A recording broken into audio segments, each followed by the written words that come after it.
Ladies and gentlemen, welcome back to the channel. And following Celtics' draw in Lille last night, a 2-2 result after being 2-0 up, it's opened a lot of questions up to Celtic improving in certain fronts where we weren't so good a few weeks ago.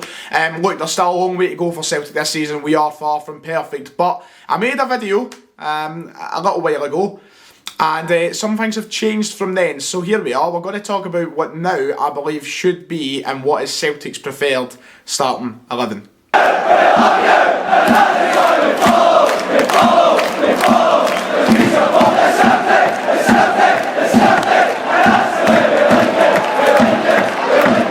Now, before we quickly get into the video, I would like to give a big shout out to the new channel sponsors and the guys who are going to be helping us out over the next wee while on the channel, and that is OneFootball. You know how these things work, and I'm glad to be saying that I'm part of the team now. If you do know what OneFootball is, you know the script. If you don't, then here you go. OneFootball is one of the best apps in the App Store for any device, Apple, Samsung, whatever the hell you use, and you can download the app through my link in the description below very quickly. You can go through, you can check your team news, your injury news, your team selection news, you can look at league tables from all over the world, keep up with transfer stories, even in these times of no transfer windows. It's really got everything covered, and you can pick your own favourite teams to follow, and you can follow the rest of the world as well. It's up to you what you want to see. I was sitting the other day, I got a wee news text through from OneFootball talking about Neil Lennon's press conference. I've never had that in any other app, so you know what, make sure to check the top line of the description. You can download OneFootball for yourself, see what it's like, and it'd be a great hand for the channel. It keeps more content coming, it'll get the equipment getting better, it'll get the backdrop getting better, so make sure to help me and OneFootball out.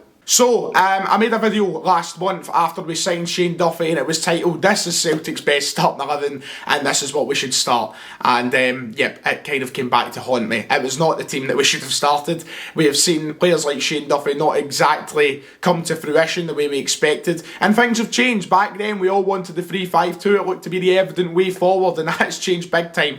And as I said in the intro, we've still got a long way to go. There's still a lot to do. It's not exactly all bright and rosy and nice within Celtic in a minute. We still dropped points last night from a leading position, and that's not exactly what you want to see. But we've certainly seen improvements, and I think the 4-2-3-1 is now the direction that Celtic should be heading in. So, what is Celtic's best 11 at the moment? What would I start? Now, I still think there is a lot of conversation to be had. I still think there are players we need to see a lot more of. But for me, there's an 11 that's pretty nailed on for the next few weeks, and especially for against Aberdeen at the weekend. So, right now, this is how I'm feeling. And now, I'm not going to make this video every time Celtic go through a blip, and every time Celtic use different players and who looks good. This is the kind of final time I'll do this. And if it comes back to hit me in the face, it comes back to hit me in the face. But right now, this is what I feel most comfortable with, and it's what I would like to see week in, week out from Neil Lennon and Celtic. Yes, players will come in and do better, and we'll see people return from injury and such, but right now, this is what I want to see. Already been talking for quite a while, so let's get right into it and let's get the pitch on the side of the screen. 4-2-3-1 is what we're going with, and we're starting between the sticks. And I am going to start with Vasilis Barkas. And I can already tell some people are saying, "Did you not see Scott Bain last night? Saved the penalty and everything." What was that voice about? Look, Scott Bain, I like him as a guy, he's good, but there's still indications and signs there that he's not ready to be a week in, week out goalkeeper for Celtic. He still looks like he's got those butterfingers, polo mints for hands, you could say, and I still don't know if I trust him being the number one. Yes, Barkas hasn't been great, and last night, would he have done any better than Scott Bain? Nah. Don't think so. I still think there's a lot of improvement to be there, and it maybe comes down to confidence. But look, we've spent £5 million on the guy. He will come through. I do believe in that. I do think that we will eventually see the best out of him. But the question is, of course, how long do we have that patience for? How long it does come to the point till Scott Bain is starting for us? Ultimately, if Barkas keeps playing like this, the way he has been, then perhaps we need another goalkeeper. That's the reality of it. But I have 100% faith that he will pull through, and he'll show that he's a good keeper. We've still got that expectation of Fraser Forster in our minds, I think. And look, Barkas, all he really has done is pick the ball at the back of the net. It has been a difficult time for him. But if we help him get the confidence in his game, then I think that he will come through. He's a Greek international, for God's sake. He's the number one for their country. So I think that eventually we will see the best out of him. Let's give him that chance as soon as he's back from this back shoulder boss injury. Right back, Frimpong. What else is there to say? Look, I like El Ahmed, and I think that he offers something completely different from what you get with Frimpong. But Frimpong is so key for everything that we do down that right-hand side, both moving forward and defensively. And Frimpong's always been a player that I've sat and said I think he's much better going forward than defending. I think he still had a lot to add to his defending game. He is slowly but surely adding that to his defensive game. I think he looks a lot better than what he did last season and even the start of this season. He's put in his tackles, he's looked good, he's improving, and really there's no competition at the moment. He's been one of the best players in what has been a nightmarish start for Celtic to this season in terms of performances on the park.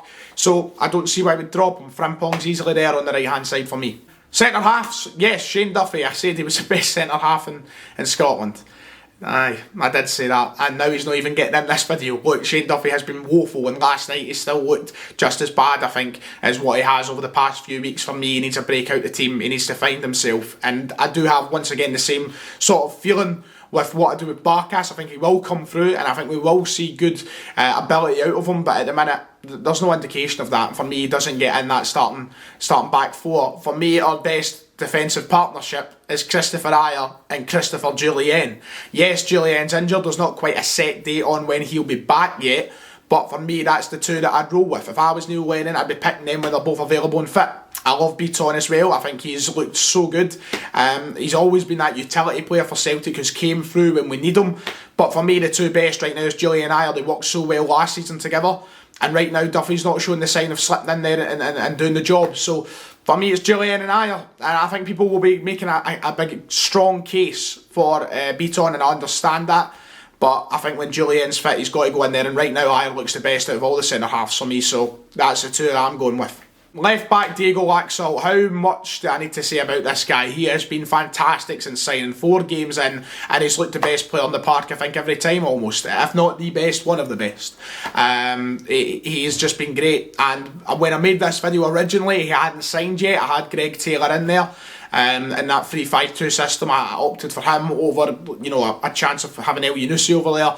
There's no conversation now. Laxalt looks great, and I'm looking forward to seeing even more of him. I'm delighted that we've signed him. He's what we needed, and he's slowly but surely filling a KT-shaped hole in my heart. He is a delightful player to watch. His game last night was brilliant. The stats on his tackles was trending everywhere. I think we're only going to see much more and much better of him as time goes on. The two holding midfielders, Brown and Ntcham. Yes, I have opted to take David Turnbull out of this. Why? Because I'm not going to sit here and say that Brown will be dropped. He's not going to be. It's not going to happen. Brown is never going to leave that starting 11. And I've dealt with that reality. As much as I think Turnbull should be in there, and I'd love to see Turnbull develop into the player that we know he can be, it's not going to happen this season. Brown's got to be in that team week in, week out from Neil Lennon. Yes, he's done really well, I think. And I really liked the role that Brown had in the couple of games against St Johnstone and Aberdeen, where he came off the bench and kind of brought a new motivation to the side. I like that, and I would use that, but it's not going to happen. So I'm just going to deal with reality now and put Brown in the park. And Ntcham is now being played in his best role. I think him alternating with McGregor, and I said it in this video from the start, if you have McGregor and you have Ntcham, and I may as well say McGregor just now, he's the man in front of these two. So there's the 3 that I'm giving you in the middle of the park. What I said in that first video is, if you have Ntcham and you have McGregor both in the centre midfield, and you start Ntcham in that holding and you have McGregor at 10, they can alternate throughout the game, and that happened last night. You seen Ntcham move forward and McGregor would drop back and cover for him and sit as a holding midfielder, because McGregor's been so used to playing that under Neil Lennon as a holding player. And Ntcham has been thrown about everywhere this season, and he's not really had a settled role. His best role, I think, is in behind the number 10, sitting alongside Scott Brown. That is what I think his best role is. And he looked good last night in the first half especially at doing that. So for me, it's pretty nailed on. I would love Turnbull to come in. I don't quite know if you're bringing in Turnbull, I don't quite know if you drop Brown, because I think they're very different players, and you've got to change a system for that.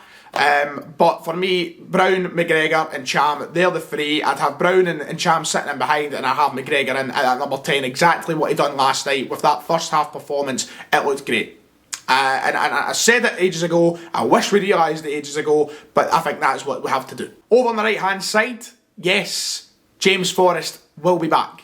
And naturally, he is a right-sided player. And I think that he goes right into that role when he's back. But right now, I don't think As much as I have slandered Ryan Christie for playing in this role in the past, and I've complained and I've moaned about Christie not being a right winger and he shouldn't be over on that right hand side, over the last 2 games, he's looked really good on the right hand side. And last night he looked good, not just going forward, but there was a new defensive side of Ryan Christie that came out in that game, and I spoke about it in last night's match reaction. If you've not seen it, go back and watch it. Look, Ryan Christie for me is undoubtedly a fantastic player. Technical ability is great. Sometimes he goes a bit far. You see all these shots he hits out with and you're wondering what you're doing. You know, let's calm it down there, Ryan. But the last couple of games he's been great over there. And if he can adapt and play there and alternate with Forrest when he's back, right now I'm putting Christie there.